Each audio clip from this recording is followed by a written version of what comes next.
화요일 새벽기도 나오신 성도님들을 예수님의 이름으로 환영하고 축복합니다.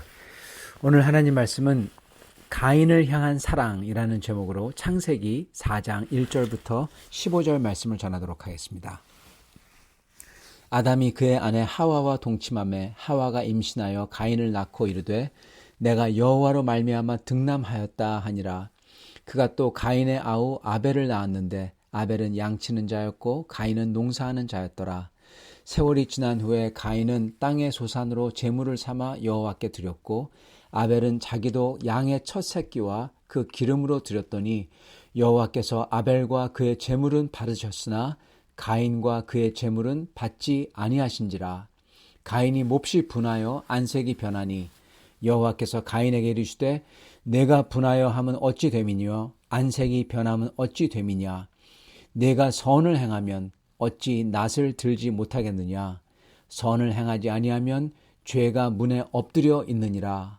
죄가 너를 원하니 너는 죄를 다스릴지니라. 가인이 그의 아우 아벨에게 말하고 그들이 들에 있을 때 가인이 그의 아우 아벨을 쳐 죽이니라. 여호와께서 가인에게 이르시되 내 아우 아벨이 어디 있느냐. 그가 이르되 내가 알지 못하나이다. 내가 내 아우를 지키는 자니이까. 이르시되 내가 무엇을 하였느냐. 내 아우의 핏소리가 땅에서부터 내게 호소하느니라. 땅이 그 입을 벌려 내 손에서부터 내 아우의 피를 받았은즉 내가 땅에서 저주를 받으리니 내가 밭을 갈아도 땅이 다시는 그 효력을 내게 주지 아니할 것이요 너는 땅에서 피하며 유리하는 자가 되리라. 가인이 여호와께 아뢰되 내 죄벌이 지기가 너무 무거우니이다.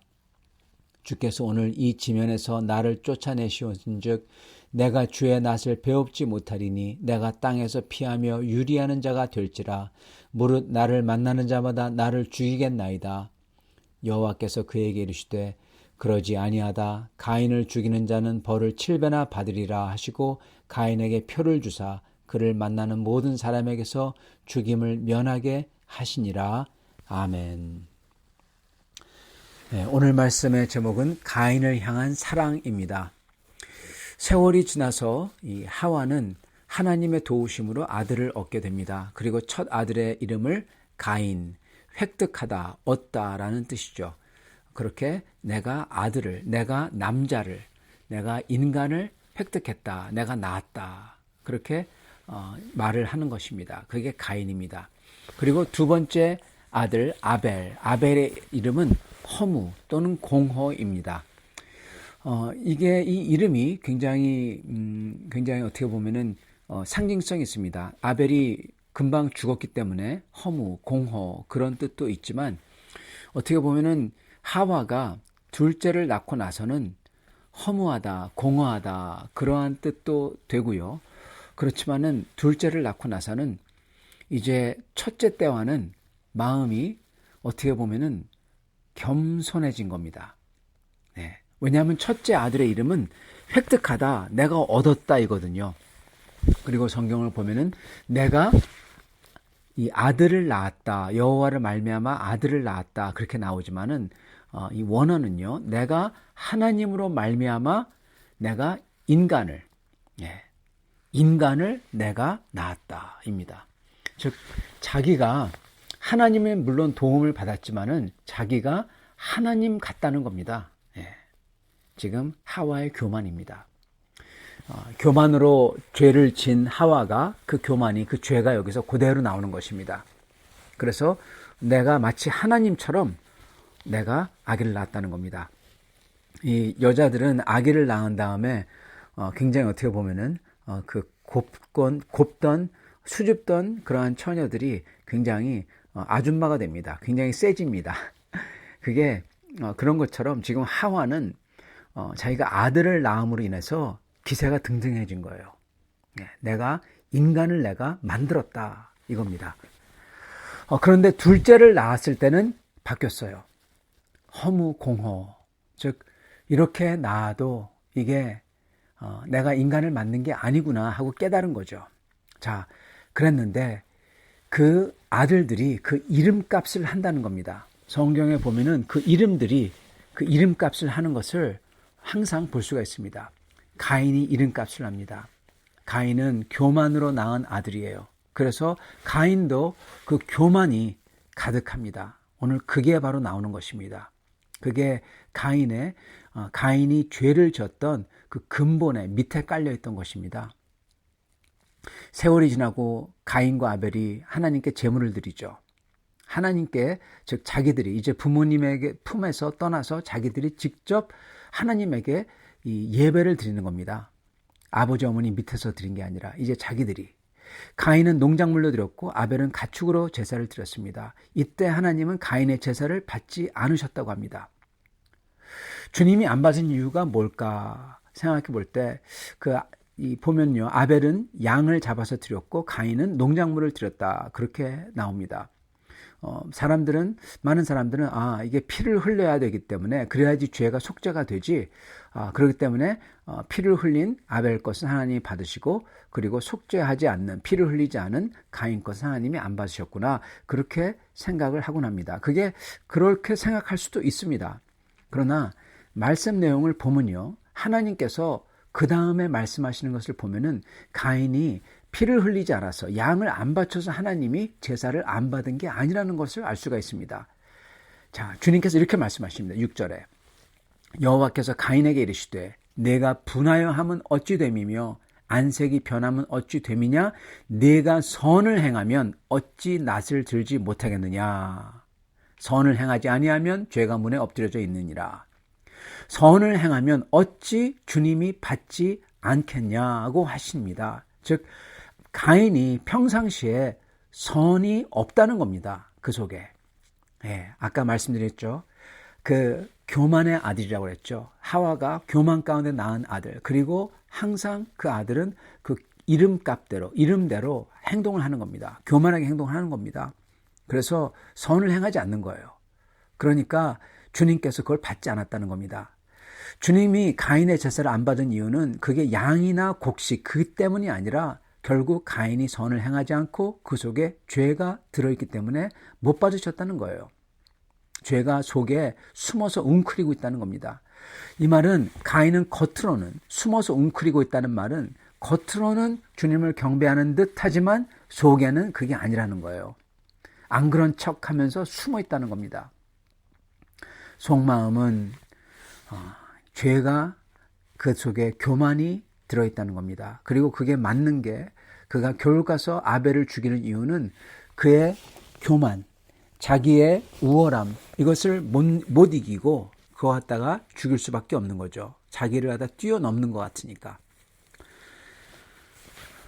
이렇게 가인은 겉으로는 그럴싸하지만은 속에 죄가 있는, 즉 형식적으로 예배를 드린 겁니다. 형식적으로 하는 예배, 주님이 받지 않는 겁니다. 형식적으로 제물드림 받지 않는 겁니다.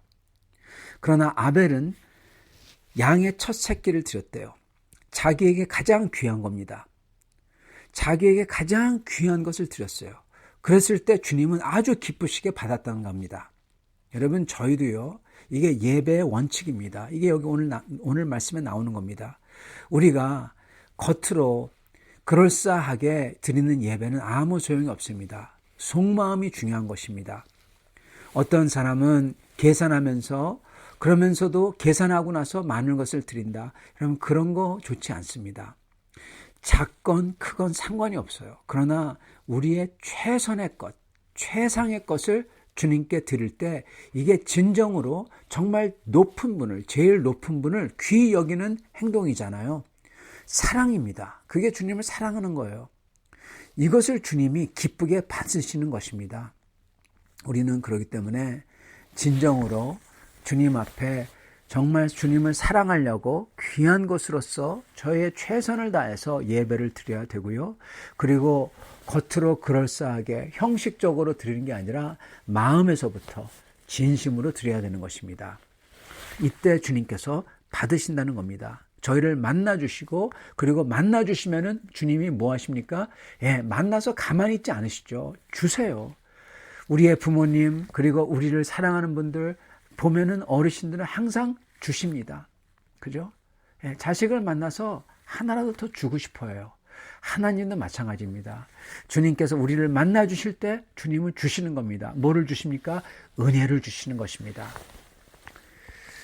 주님은 이렇게 저희가 믿음으로 최선의 것을 드리시는 예배를 드리시기 바랍니다. 주님은 가인의 제사를 안 받으신 이유를 가인에게 말씀을 해주세요. 그리고 그렇게 속마음을 숨긴 가인을 딱 지적을 하시는 겁니다. 죄가 네 속에 웅크리고 있다. 네 속과 겉에 형식으로 하는 거잖아.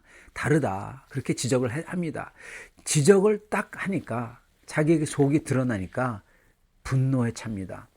그래서 안색이 변했다고 합니다. 그런 가인에게 하나님은 죄를 다스리라. 죄가 너를 원하지만 너는 죄를 다스릴지니라 하고 말씀하십니다. 즉 가인의 교만이 숨기고 있다가 그게 딱 드러나니까 그걸 못 참는 거예요. 그리고 그게 주님은 뛰쳐나올 거라고 경고를 하시는 겁니다. 즉 하나님께서는 지금 가인이 자기 죄를 지적받자 그것을 너무너무나 어떻게 보면은 싫어하고 그리고 싫어하는 데서 그치지 않고 지금 그렇게 죄를 짓지 않은 아벨을 보면서 그 아벨을 시기해서 미워합니다. 원망의 대상으로 삼고 화를 내고 있어요. 그 가인에게 말씀하시는 겁니다. 가인아, 네가 죄를 저질러 놓고 죄를 저지르지 않은 아벨을 왜 원망하냐? 심지어 왜 그를 증오하냐? 그 죄가 네 속에 있지 않냐? 하고 지적을 하고 있는 겁니다. 여러분 세상에는 이런 사람들이 많습니다. 자기가 나쁜 짓을 했는데 그게 들통이 나요. 그걸 지적을 받아요. 그러니까 옆에 있는 선한 일을 한 사람을 원망하고 증오합니다. 그리고 자기가 들통난 이유는 그런 선한 일을 한 사람 때문에 비교가 돼서 들통났다고 하면서 오히려 그 사람 때문이라고 하면서 원망을 해요. 참 기가 막힌 거죠. 자기가 잘못해놓고 나서 잘못하지 않은 사람 때문이라고 그를 미워한다는 겁니다. 이런 사람들이 세상에 참 많습니다. 많이 있습니다. 그러면서 자기들이 피해자라고 자기들이 순환을 많이 받았다고 그러죠. 이런 사람들이 얼마나 많은지 몰라요. 이런 마음을 가지는 것은 가인의 마음을 가진 겁니다. 여러분 이런 마음 절대 가지면 안 됩니다. 저희가 누구 때문이라고 우리가 원래 순환을 많이 받았다고 이렇게 말하면 안 됩니다. 피해의식을 가지면 안 됩니다. 어떤 우리 한국 사람들은 일본 때문에 우리가 이렇게 되었다. 이렇게 화풀이를 하는 사람도 있어요. 그러면 안 됩니다. 우리는 그냥 거기서 끝나야 돼요. 우리 잘못이 지적받으면 내가 잘못한 것이구나 하고 인정을 하면 되는 것입니다. 혹시 내게 일어난 잘못된 것이 내게 일어난 지적이 다른 사람 때문에 이렇게 됐다 생각하신다면 그 마음을 빨리 바꾸시기 바랍니다. 왜냐하면 여러분은 가인의 마음을 가진 거기 때문에 그렇습니다. 여러분 그렇게 지적받는 것은 하나님께서 나에게 허락하신 거예요. 하나님께서 그걸 허락하신 이유가 있다는 겁니다. 하나님은 그 지적을 통해서 내가 바뀌기를 원하시는 거예요, 여러분. 여러분, 내가 바뀌어야 돼요. 내가 바뀌어야 되는데 내가 바뀌지는 않고 다른 사람을 원망하면은 그거 되겠습니까? 안 되는 겁니다. 하나님께서 가인에게 원하시는 것은 바로 가인이 지적을 받음으로써 바뀌기를 원하셨던 겁니다. 하나님께서 가인에게 말씀을 해주신 것을 풀어 말한다면 이겁니다. 온전하게 행한 아벨을 네 분노의 대상으로 삼지 말고 온전하게 행한 그를 통해서 네가 뭘 잘못했는지를 어떤 죄를 품고 있는지를 깨달아라. 그래서 그 죄에서 돌이켜라. 그 죄가 너를 삼키려고 하고 있는데 빨리 거기서 돌이켜서 그걸 버려라. 그렇게 말씀을 해주시고 계신 거예요. 하지만 가인은 그 말씀을 들었음에도 불구하고 거기서 그 말씀을 따르기를 거부합니다. 그래서 일부러 아벨을 아주 고의적으로 계획한 살인이죠. 그래서 쳐 죽입니다. 하나님께 그가 어딨냐고 묻자 하나님께 모른다고 심지어 거짓말까지 합니다. 보세요. 가인이 지은 죄를 한번 보세요. 하나님께 거짓된 제사를 드린 죄, 형식뿐인 속은 죄가 있는데 거짓된 제사죠. 거짓된 제사를 드린 죄, 죄 없는 일을 부당하게 미워한 죄, 그리고 이 죄 없는 일을 살인한 죄, 그리고 심판대에서 묻는 하나님 앞에서 위증한 위증죄. 가인은 죄를 진 겁니다. 이 자는 당장 죽어 마땅합니다. 자, 그런데 하나님께서 가인에게 내리신 저주라고 하죠. 이 하나님의 판결인 저주가 참 놀랍습니다. 땅이 아벨의 피를 받았어요. 그래서 땅이 하나님께 호소한대요. 그래서 가인은 반드시 죄값을 받아야 돼요. 그래서 하나님은 판결문인 저주를 내리세요. 그 저주의 내용은 뭐냐? 이겁니다. 네가 아무리 일해도 효력을 얻지 못하고 땅에서 유리하는 자가 되리라는 것입니다. 여러분, 이게 하나님의 심판이며 저주이지만요, 이건 동시에 하나님의 긍휼이었다는 사실입니다. 여러분, 가인은 당장 거기서 죽임을 받아야 돼요. 당장 죽여 마땅해요. 근데 하나님은 그를 죽이지 않고 이렇게 긍휼을 베푸셨다는 겁니다. 살려두시잖아요. 여러분, 이게 어떤 모습이냐면요, 아담과 하와 때의 모습이 그대로 일어나는 겁니다. 아담과 하와는 하나님을 반역하고자 했습니다. 그래서 자기들이 하나님처럼 되고자 했습니다.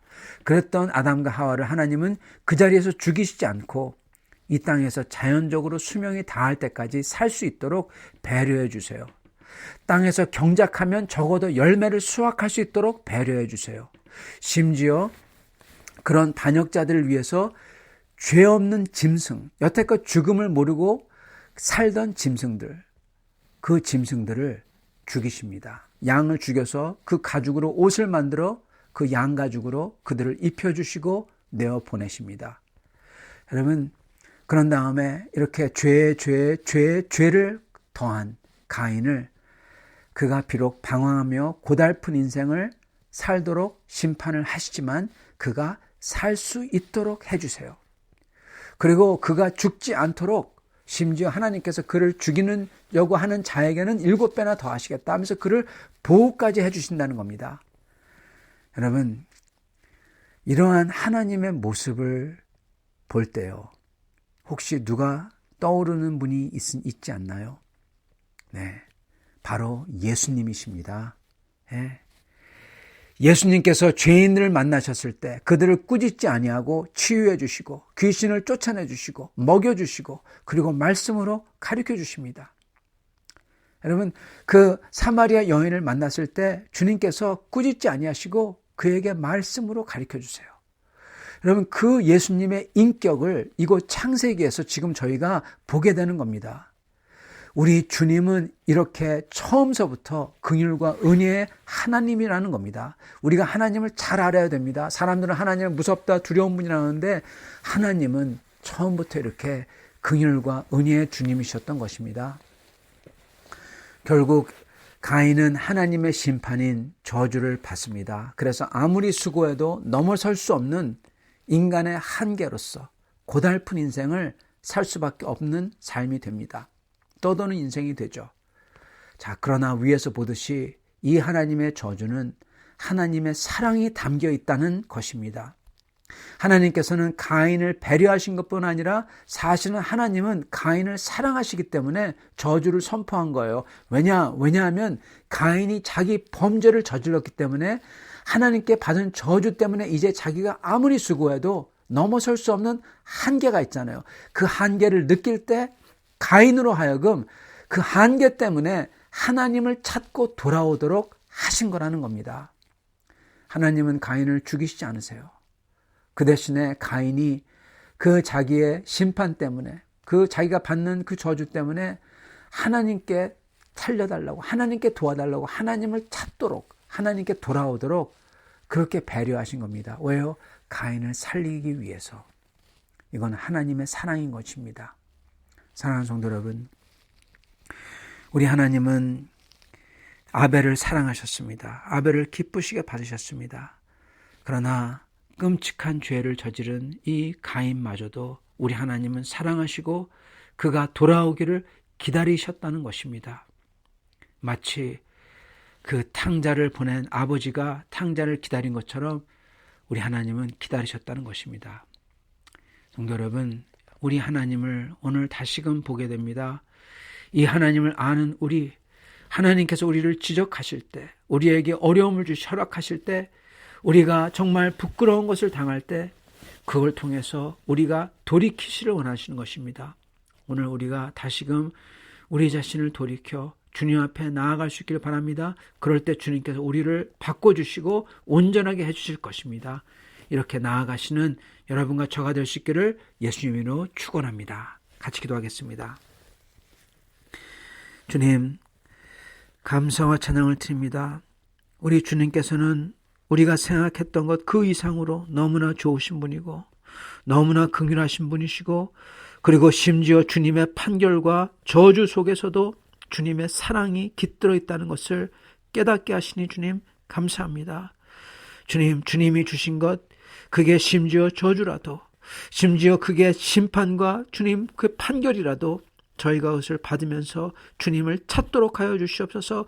그렇게 주님을 찾으며 주께 돌아올 때 그 끝에는 생명이 있고 그 끝에는 소망이 있을 줄 믿사옵나이다.